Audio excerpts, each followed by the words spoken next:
नमस्कार प्रिय दर्शकों, स्वागत है आपका हमारे चैनल गुंजन एस्ट्रो में। तो दोस्तों, आज के इस वीडियो में हम हथेली में पाई जाने वाली विवाह रेखा से संबंधित कुछ बातों पर विचार करेंगे। तो जैसा कि हस्तरेखा एवं ज्योतिष के अनुसार जो विवाह रेखा होती है, उससे हम किसी व्यक्ति के विवाह और प्रेम प्रसंग पर विचार कर सकते हैं। विवाह रेखा सबसे छोटी वाली उंगली के नीचे वाली जो आड़ी रेखाएं स्थित होती है, उस भाग पर उसको हम विवाह रेखा या फिर प्रेम प्रसंग वाली रेखाएं कहते हैं। वैसे तो हथेली में विवाह रेखा एक से अधिक भी हो सकती हैं।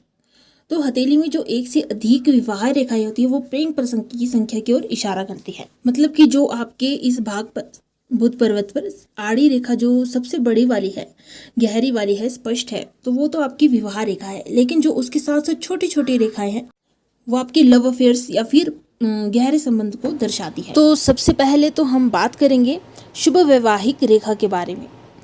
तो विवाह रेखा जितनी स्पष्ट और गहराई वाली होगी, और उतना ही व्यक्ति का वैवाहिक जीवन खूबसूरत होता है।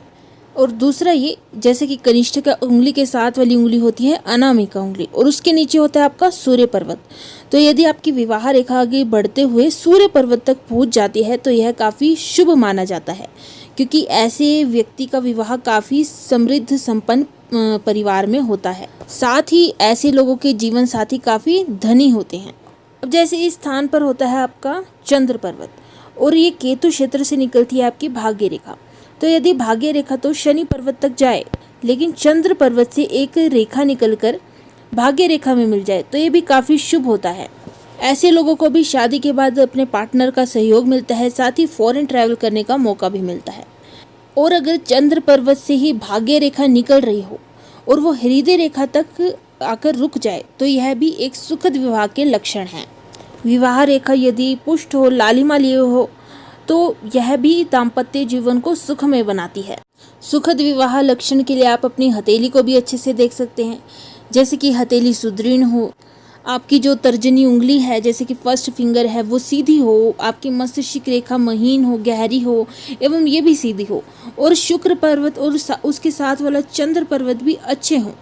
अंगूठा चौकोर हो, हृदय रेखा गुरु पर्वत पर दो मुही हो गई हो, दो शाखाओं में बट गई हो, मतलब कि, और लंबी होनी चाहिए वो शाखाएं।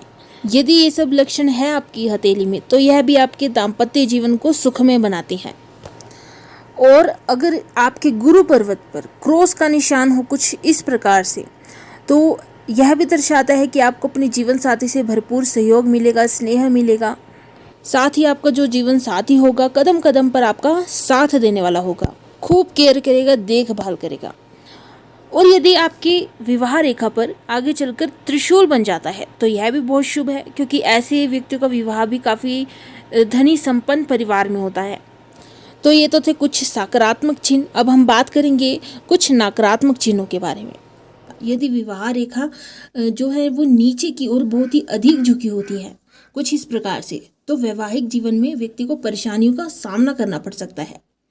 और यदि किसी व्यक्ति के दोनों ही हाथों में विवाह रेखा के आरंभ में दो शाखाएं हों कुछ इस प्रकार से, तो उस व्यक्ति की शादी टूटने का भय रहता है। यदि किसी स्त्री के हाथ में विवाह रेखा के आरंभ में द्वीप का चिन्ह हो, तो उसका विवाह किसी धोखे से होने की संभावना रहती है। साथ ही यह निशान जीवन साथी के खराब स्वास्थ्य की ओर भी इशारा करता है। विवाह रेखा स्पष्ट हो, गहराई वाली हो, तो शुभ मानी जाती है। स्पष्ट विवाह रेखा वाले व्यक्ति का वैवाहिक जीवन खूबसूरत होता है। यदि विवाह रेखा टूटी हुई हो, तो दाम्पत्य जीवन में अड़चन आती है। अब यदि हथेली में, जैसे कि ये आपका बुध पर्वत है और उसी की ठीक नीचे आपका है मंगल पर्वत, तो यदि इन स्थानों पर रेखाओं का जाल हो, तो प्रेमी जोड़े लाइफ पार्टनर नहीं बन पाते, उनको बिछड़ना पड़ सकता है। यदि किसी की विवाह रेखा आगे चलते चलते उसकी हृदय रेखा को भी काट जाती है, तो व्यक्ति की लव मैरिज होने पर काफ़ी परेशानियां बढ़ जाती हैं। जबकि हथेली में हृदय रेखा को कोई अन्य रेखा काटती हो, तो भी प्रेमियों का मिलना मुश्किल होता है। साथ ही विवाह रेखा का हृदय रेखा को काटना भी उसके जीवन साथी के खराब स्वास्थ्य एवं कम उम्र को दर्शाता है। यदि बुध पर्वत से भी कोई रेखा विवाह रेखा को काट देती है, तो भी व्यक्ति के वैवाहिक जीवन में परेशानियां बनी रहती हैं। अब यदि किसी पुरुष के दाहिने हाथ में 2 विवाह रेखा हो और बाहिने हाथ में 1 विवाह रेखा हो तो ऐसे लोगों की पत्नी भी अपने पति का ध्यान रखने वाली नहीं होती। कई बार बहुत से लोग प्रेम विवाह भी करना चाहते हैं लेकिन संभव नहीं हो पाता। तो यदि शुक्र पर्वत अधिक उठा हुआ हो, उस पर तिल हो या फिर द्वीप हो तो प्रेमियों के बीच में परिवार की मान्यताएं और अन्य कारण बाधक बनते हैं, जिससे भी प्रेमियों के मिलने में बाधा आती है। और यदि किसी की हथेली में उसकी विवाह रेखा चलते चलते कनिष्ठ का उंगली तक ही पहुंच जाती है, इसके दूसरे पोर तक, तो यह बेहद अशुभ होता है क्योंकि ऐसे व्यक्ति का विवाह संपन्न नहीं हो पाता।